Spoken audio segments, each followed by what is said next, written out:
She didn't fight back when he shoved her, didn't raise her voice when he called her a name.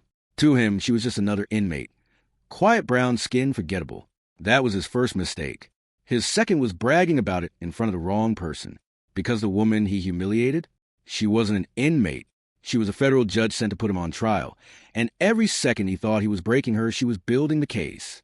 The fluorescent lights in the Weatherby Correctional Facility intake hall buzzed with the persistence of dying insects. The concrete walls sweat moisture despite the October chill, and every surface bears the gray patina of countless desperate hands. Amara Riley stands in the processing line, her shoulders square beneath the thin cotton of her civilian clothes. The woman ahead of her trembles as a corrections officer barks orders about removing jewelry-emptying pockets, spreading fingers for inspection. Amara's hands remain steady at her sides. Next calls Corrections Officer Mitchell, a thick-set man whose uniform strains against his gut. His pale eyes sweep over Amara with the casual assessment of a livestock appraiser. Riley Amara says here you're in for assault on a federal officer. She meets his gaze without flinching. That's what it says. Mitchell's mouth curves into something that might have been a smile if it contained any warmth. Professor type, huh? Well, Professor stripped down. Everything off. The command echoes off concrete walls. Other officers pause their work to watch. One, a younger man with acne scars, snickers behind his clipboard. Amara begins unbuttoning her blouse with mechanical precision. Each garment falls to the floor like shed armor. She stands naked under the harsh lights, chin raised, eyes fixed on a point beyond Mitchell's head. Turn around. Bend over. Cough. She complies without hesitation. The ritual of humiliation proceeds with bureaucratic efficiency. Cavity search. Delousing shower. Prison-issued underwear that scratches against skin. Orange jumpsuit that hangs loose at the shoulders and tight at the hips. Welcome to paradise, Professor Mitchell, says, pushing a manila envelope across the metal desk. Your personal effects. You'll get them back when you leave. If you leave, the fingerprinting station smells of ink and antiseptic. Amara presses each digit against the scanner, leaving perfect prints in the system.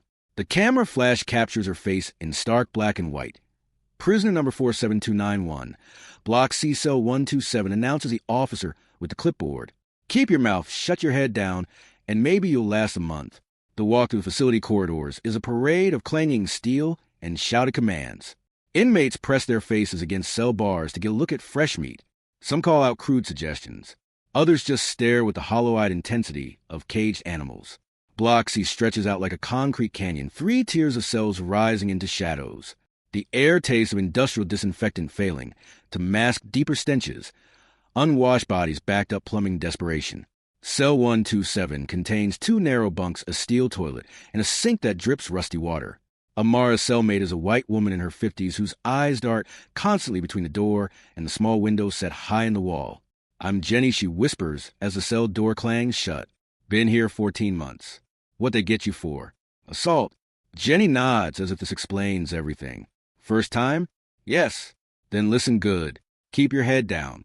Don't make eye contact with the guards unless they make you. And whatever you do, don't cross Mitchell. He runs his block like his personal kingdom. Amara sits on the thin mattress and surveys her new domain. 8 feet by 10 feet of concrete and steel. A small mirror reflects back a woman in orange who looks remarkably composed for someone facing 18 months behind bars. What's Mitchell's story? She asks. Jenny glances toward the door before answering. Been here 12 years. Started as a rookie and worked his way up by breaking inmates, especially the smart ones, especially the black ones. Administration loves him because he keeps things quiet. No riots, no media attention. The lights go out at 10 sharp, plunging the block into artificial night. In the darkness, Amara listens to the sound of confinement. Muffled, sobbing, angry, whispers a scrape of feet on concrete as someone paces her cage. She pulls a small Bible from under her pillow. Standard issue for any inmate who requests one. Between the pages of Psalms, she has hidden something that would interest the guards if they knew to look for it. But they don't look closely at Bibles. They never do. Dawn arrives with a metallic clang as cell doors unlock for the morning count. Amara stands at attention beside her bunk while corrections officers walk the tiers checking bodies against clipboards.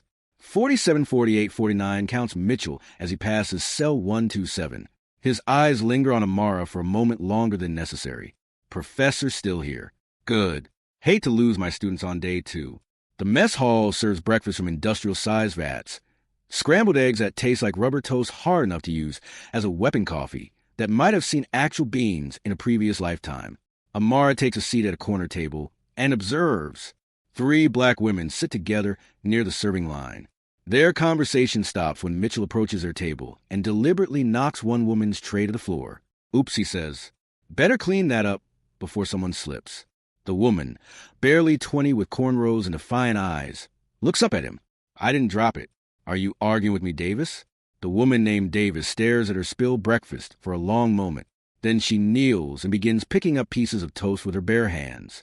Mitchell watches with the satisfaction of a man who has trained a dog to heel. At the next table, an older inmate leans toward her companion. 3rd time this week, he's done that to Davis. She's going to break soon. Amara opens her Bible and pretends to read while making careful notes in the margins with a pencil stub. Times, dates, names. The invisible ink of systematic documentation. The prison's law library is a cramped room with outdated legal texts and a single computer that crashes every 20 minutes. Amara requests access to research her appeal, a perfectly reasonable request that takes 3 days and 2 forms to approve. While she waits, she watches. The medical unit, where diabetic inmates wait hours for insulin. The commissary, where prices are inflated 300% above market value. The shower stalls, where privacy is a myth and safety is never guaranteed. She documents everything in her Bible, using a code of abbreviations and biblical references that would look like devotional notes to casual inspection. Psalm 23 verse 4 becomes shorthand for excessive force in dark places. Proverbs 31 verse 8 represents failure to speak for those who cannot speak for themselves. On her 4th day, Mitchell finds his excuse.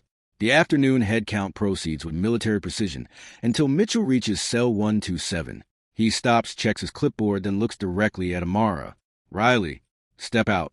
She complies, standing in the corridor, while he examines her cell with theatrical thoroughness. He flips through her Bible, shakes out her sheets, runs his hands along the concrete walls. "What exactly are you looking for, Officer Mitchell?" The question hangs in the air like smoke. Other inmates press against their cell bars to watch the show. Mitchell straightens slowly, his face flushing red above his collar. "Did I give you permission to speak, Professor?" "I was simply asking." Turn around, hands against the wall. Amara hesitates for half a second, long enough for Mitchell to register defiance brief enough to maintain plausible cooperation. She places her palms against the cold concrete while he conducts a body search that is thorough beyond necessity. "Thought you were special, didn't you?" His voice carries to every cell on the tier. "Thought your fancy education made you better than the rest of these animals. Well, Professor, let me educate you about something. In here, I'm the only teacher that matters." He shoves her forward hard enough to make her stumble. The sound echoes off the walls like a gunshot. "Back in your cage." That evening, Jenny sits on her bunk and speaks in whispers. "You can't let him get to you. I've seen what happens to inmates who push back against Mitchell. They disappear into solitary for weeks, sometimes months. What's his breaking point?" Amara asks. "He doesn't have one. That's what makes him dangerous. But you do when he's looking for it." Sleep comes fitfully in the concrete box. Amara lies on her narrow mattress and listens to the sounds of institutional night. Guards walking their rounds, the whispered conversations of women who fear the darkness, the metallic symphony of locks and bars that never truly stops. In the morning, she finds a small cross scratched into the wall beside her pillow. Below it, someone has carved the words, "Faith endures." She traces the letters with her fingertip and wonders who came before her in this cell, what battles they fought, whether they won or lost, or simply survived long enough to leave this message for the next warrior. The false infraction comes during the midday meal distribution, choreographed with the precision of a military operation. Mitchell positions himself near the serving line, where maximum witnesses can observe his performance. Amara receives her tray, meatloaf that resembles cardboard, mashed potatoes gray, with aged green beans soft enough to drink. She thanks the server, a gesture of common courtesy that costs nothing and means everything in a place where humanity is rationed like medicine. "Riley." Mitchell's voice cuts through the mess hall chatter. "You're out of uniform." She looks down at her orange jumpsuit regulation shoes, regulation socks. Every article of clothing matches every other inmate in the room. "How so, Officer Mitchell?" "Your attitude, Professor. It's not regulation."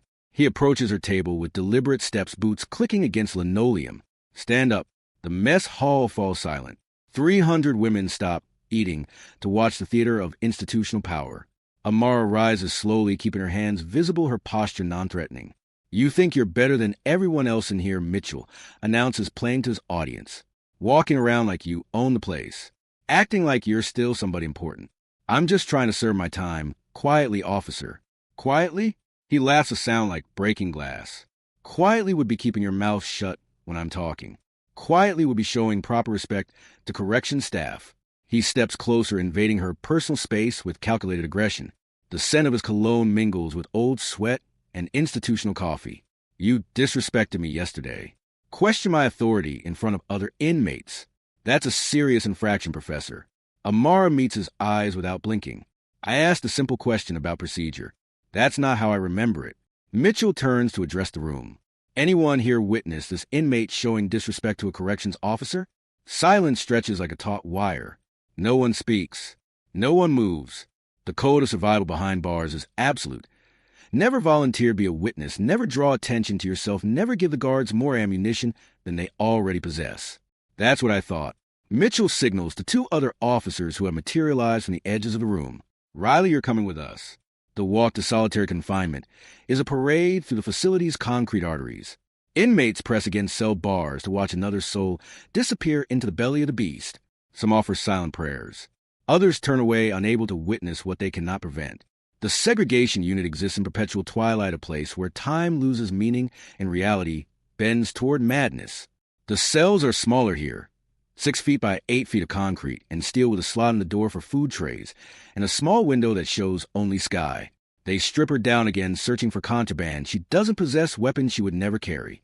The new uniform is different here. A heavy canvas smock designed to prevent suicide attempts, paper slippers that disintegrate if they get wet. Cell 47 becomes her world.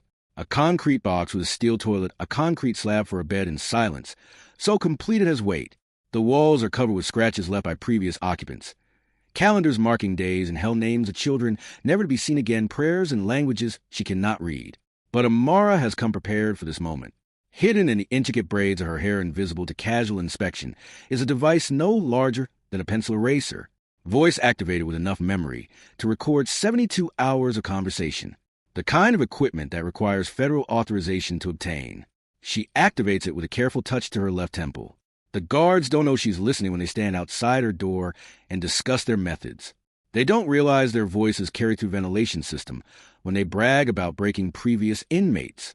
They have no idea that every word, every casual confession of abuse, every racist joke is being preserved in digital memory. On the second day, Mitchell visits her cell. How are we feeling, Professor? Ready to apologize for your disrespectful behavior? She sits on her concrete bed, back straight, hands folded in her lap. The picture of institutional compliance. I have nothing to apologize for, Officer Mitchell. His face darkens. Still think you're special. Still think your education makes you better than the rest of us. I think everyone deserves to be treated with basic human dignity. Human dignity? He laughs. You're in prison, Professor. You lost your human dignity the day you decided to assault a federal officer. You're just another number now. Another animal in a cage. The recording device captures every word with perfect clarity. On the third day, Amara stages her performance. She waits until morning medical rounds and collapses near her cell door with Academy Award-worthy conviction.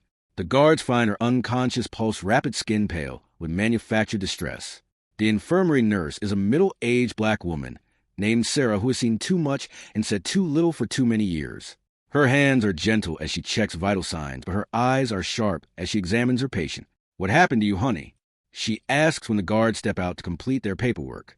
Nothing I didn't expect, Amara whispers. Something in her tone makes Sarah pause.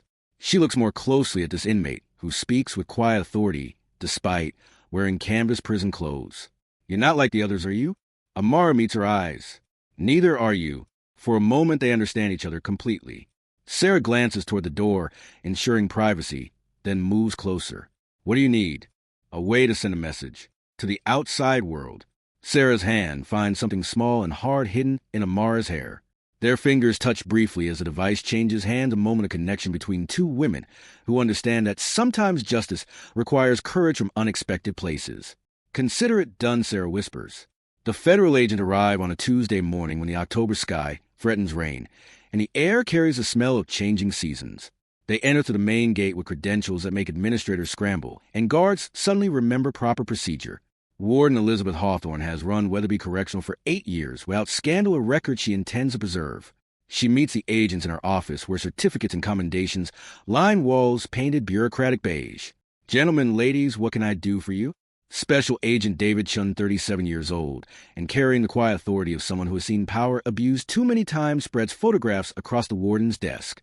We're here about one of your inmates. Amara, Riley, prisoner number 47291. Hawthorne examines the booking photo. A black woman in her 40s with intelligent eyes and the bearing of someone accustomed to respect. What about her? Where is she currently housed? Segregation unit. She was written up for disrespectful behavior toward staff. Agent Chin exchanges glances with his partner, Special Agent Maria Santos. We need to see her immediately. I'm afraid that's not possible during active punishment. Warden Hawthorne. Chen's voice carries the weight of federal authority. This is not a request. In the break room, Mitchell pours coffee from a pot that has been brewing since midnight and regales his colleagues with tales of conquest. The story has grown in the telling. How he broke the uppity professor, how she begged for mercy, how she finally learned her place in the natural order. 3 days in the hole, he brags to Officer Williams, a young man still learning the unwritten rules of institutional control. Haven't heard a peep out of her since. They all break eventually. The smart ones just take longer. Williams nods with the eager attention of an apprentice learning from a master. What made her think she was special? Education. They always think their college degrees mean something in here. But concrete walls don't care about your fancy vocabulary. The intercom crackles to life with a summons that makes Mitchell's coffee taste suddenly bitter. All staff to the main floor for immediate assembly. No exceptions. The walk-through facility feels different now, charged an energy that makes seasoned guards nervous. Inmates sense the change pressing against cell bars with anticipation, whispering questions that have no answers yet. The main floor has been transformed into a stage for federal authority. 6 agents in dark suits stand with clipboards and recording devices their presence, turning guards into school children called before the principal. Warden Hawthorne's voice carries forced calm. Officers, these federal agents have some questions about inmate procedures. Please give them your full cooperation. Agent Chin steps forward, surveying the assembled staff with eyes that catalog faces and read body language like a living polygraph test. We're looking for inmate Amara Riley. Where is she? A murmur runs through the ranks. Guards exchange glances, administrators shuffle papers, but no one speaks immediately. She's in segregation. Mitchell finally volunteers, stepping forward with the confidence of a man who believes his actions are beyond reproach. Disciplinary infraction. Standard procedure. And you are? Corrections, Officer Mitchell. I'm the one who wrote her up. Chin makes a note on his clipboard. For what infraction? Disrespectful behavior toward staff. Refusing to follow direct orders. The usual attitude problems you get from educated inmates who think they're better than everyone else. The words hang in the air like smoke signals, broadcasting Mitchell's worldview to anyone with ears to hear. Agent Santos records everything on a digital device that captures not just words but tone, inflection, the casual racism that permeates institutional culture. Bring her here, Chin orders. I'm not sure that advisable, Hawthorne interjects. She's in the middle of disciplinary segregation. Protocol requires. Bring her here now. The command echoes off concrete walls with finality. Guards scatter to follow orders while administrators huddle in nervous consultation. In their cells, inmates recognize the sound of power, shifting the rare moment when outside authority invades their forgotten world. The walk from segregation takes 7 minutes and 23 seconds. Amara Riley emerges from the facility's depths wearing canvas punishment clothes and paper slippers, but her carriage suggests someone comfortable with authority rather than crushed by it. She enters the main floor like a queen returning from exile. Her hair shows the effects of 3 days in solitary. Her clothes bear the wrinkles of institutional humiliation, but her eyes burn with purpose that makes hardened guards take involuntary steps backward. The federal agents form a protective semicircle as she approaches. Mitchell watches from across the room, his confidence beginning to crack like ice under spring sun. That's her, he calls out as if identification were necessary. That's the inmate who... Agent Chin raises his hand for silence. Ma'am, are you Amara Riley? She stops in the center of the room, surrounded by the architecture of her temporary imprisonment, and straightens to her full height. I am. The simple confirmation changes everything. The energy in the room shifts like a tide turning, carrying with it the scent of justice delayed but not denied. The transformation happens in the space between heartbeats and the silence that follows revelation. Amara Riley reaches into her canvas smock and produces something that makes the fluorescent light seem suddenly brighter, the concrete walls less oppressive. A federal badge hidden where no routine search would find it gleaming like a sword drawn from darkness. My name is Judge Amara Riley, United States District Court for the Eastern District of Virginia. Her voice carries to every corner of the room clear and steady as a church bell. I have been conducting an undercover investigation into conditions at this facility. The words hit the assembled staff like a physical blow. Guards stiff and administrators pale. And somewhere in the back of the group, Mitchell's face drains of color as the implications cascade through his consciousness. Agent Chin steps forward his role, now clear as coordinator rather than investigator. Your Honor, we have materials you requested transmitted from the infirmary. He hands her a small recording device, the twin to the one she had hidden in her hair, now loaded with 72 hours of conversations that reveal the casual brutality of institutional culture. Thank you, Agent Chun. Judge Riley examines the device with the satisfaction of someone whose careful planning has reached fruition. I trust the audio quality is sufficient for legal proceedings. Crystal clear, Your Honor. Every conversation, every racist comment, every admission of excessive force. The circle of federal agents expands to include the judge, creating an island of outside authority in an ocean of institutional power, suddenly rendered meaningless.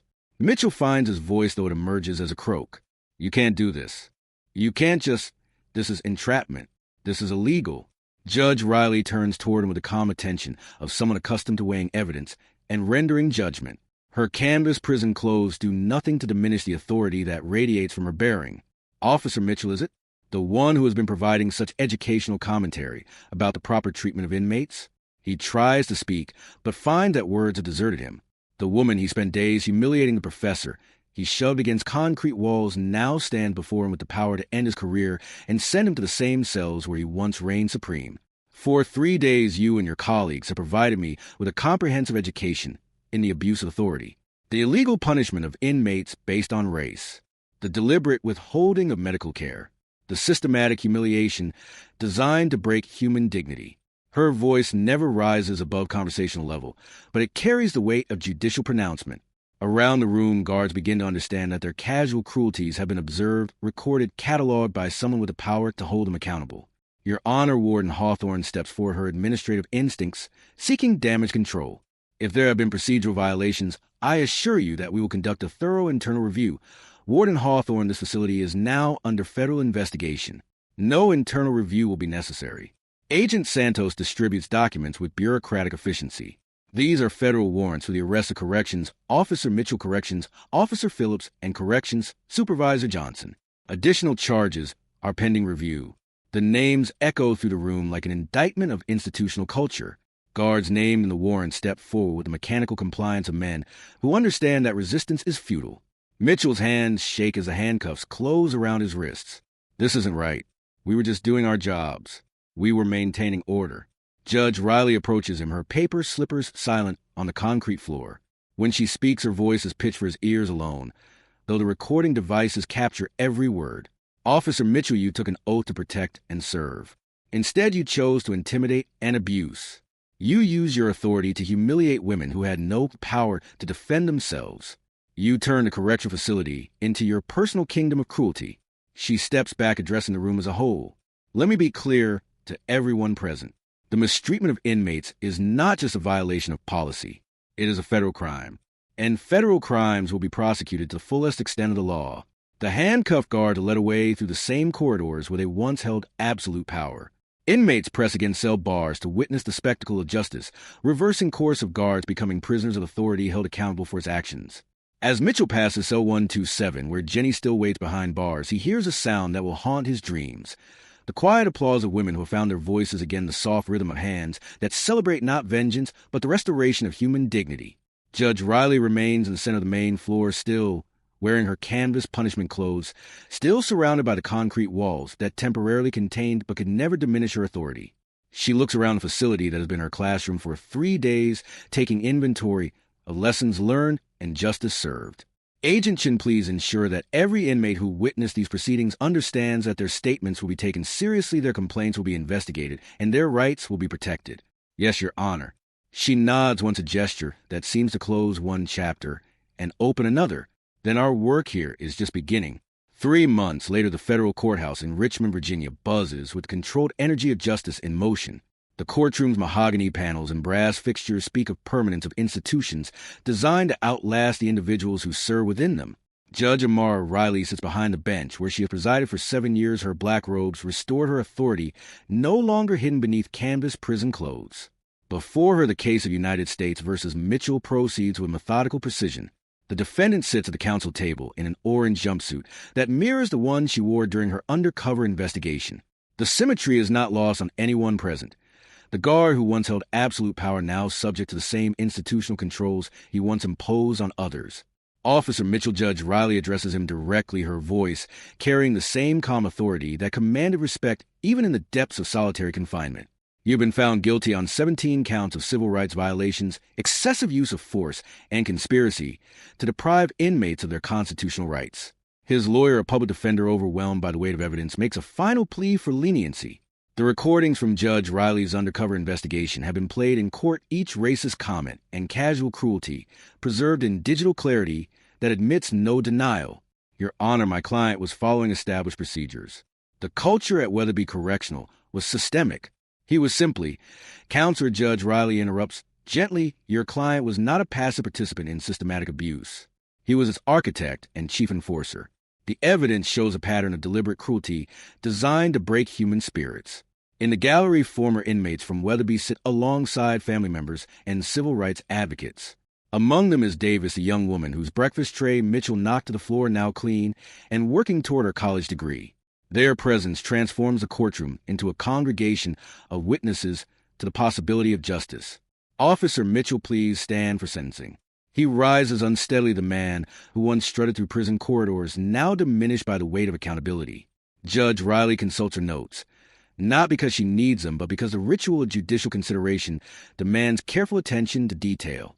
The court sentences you to 8 years in federal prison to be served without possibility of parole. Additionally, you are permanently barred from employment in any correctional facility or law enforcement capacity. The gavel falls with finality. Mitchell's shoulders sag as federal marshals approach to lead him away. As he passes the counsel table, Judge Riley speaks once more. Officer Mitchell, you will serve your sentence in a federal facility where the guards are trained to treat inmates with dignity and respect. Perhaps you will learn something from the experience. The courtroom empties slowly, justice served, but not celebrated. In the hallway outside, reporters cluster around Judge Riley, microphones thrust forward like accusatory fingers. Judge Riley, was it ethical to conduct undercover investigation without informing the facility? She pauses, considering the question with the careful attention she brings to all matters of law and justice. The Fourth Amendment protects citizens from unreasonable searches and seizures. It does not protect public employees from accountability for their actions while on duty. Some critics say you went too far, that judges should remain impartial observers rather than active investigators. A federal judge takes an oath to uphold the Constitution and protect the rights of all citizens, including those who are incarcerated. When systematic abuse occurs under color of law neutrality, becomes complicity. A younger reporter pushes forward. Judge Riley, why not use traditional oversight methods? Cameras, formal inspections, announce visits. She looks past the microphones toward the courthouse steps, where Davis waits with her mother, both women smiling despite years of pain that justice cannot entirely erase. Because the ones who abuse power never perform their cruelty for cameras. They save their worst behavior for moments when they believe no one is watching, when they think no one with authority cares enough to see. The reporters scribble notes, looking for the soundbite that will capture the essence of undercover justice. But Judge Riley has already said what matters most. The most important witness to injustice is the one who chooses to see it clearly and act decisively. Sometimes it requires stepping out from behind the bench and into the places where justice is most desperately needed. She walks down the courthouse steps in her black robes, the October afternoon sun casting long shadows across the plaza. Behind her, the machinery of justice continues its careful work. Appeals filed, sentences served, reforms implemented, one case at a time. Davis approaches with the hesitant steps of someone still learning to trust authority figures. Judge Riley, I wanted to thank you for seeing us, for caring enough to do something. You don't need to thank me, Davis. You found your strength long before I arrived at Weatherby. I just made sure the right people heard your voice. They stand together on the courthouse steps, the former inmate and the federal judge, connected by the shared understanding that justice is not a destination, but a journey that requires courage from ordinary people in extraordinary circumstances. As evening approaches, Judge Riley returns to her chambers where law books line the walls and pending cases await her attention. On her desk sits a small wooden cross carved by an inmate whose name she never learned, whose story she will never fully know. Below the cross, scratched in careful letters, are the words that guided her through 3 days in hell. Faith endures. She traces the letters with her fingertip and prepares for tomorrow's docket, knowing that somewhere in the vast machinery of justice, other guards abuse their power, other inmates suffer in silence, other battles wait to be fought. But tonight, in the quiet of her chambers, she allows herself a moment of satisfaction. Mitchell sits in a federal cell learning firsthand about the dignity he once denied others. The guards who followed his example face their own reckonings. And at Weatherby Correctional, new policies ensure that the voice-activated recording devices are no longer necessary. Sometimes justice arrives like thunder, dramatic and unmistakable. But more often it comes quietly in the steady accumulation of courage from those who refuse to look away when power corrupts itself. Judge Amara Riley closes a case file and reaches to the next one. Somewhere in America, injustice waits for its day in court, and she will be ready. The courthouse grows quiet as darkness falls over Richmond. In the distance, the lights of Weatherby Correctional burn steady through the night, illuminating cells where women sleep more safely, because one judge chose to see beyond the comfortable distance of her bench into the harsh reality of their daily lives. The cross on her desk catches a lamplight, its simple message a reminder that faith like justice endures longest when it inspires action rather than comfort. And in the morning, the work continues.